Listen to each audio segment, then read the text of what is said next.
Hello, in this video I want to show you how to connect Wi-Fi network with the Microsoft Surface Pro 9.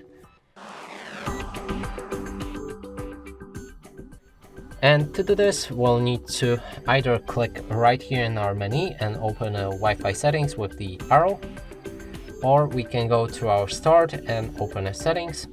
Then there's a network and internet. Here make sure that your Wi-Fi is on. Then you'll be able to see all available networks right here. Now click on whichever network you have the password for and select connect. Now you can enter the password. Hit the enter. And it should connect with that Wi-Fi network. And that's it for this video. Hope you like it. Please consider subscribing to our channel, leave a like and a comment below.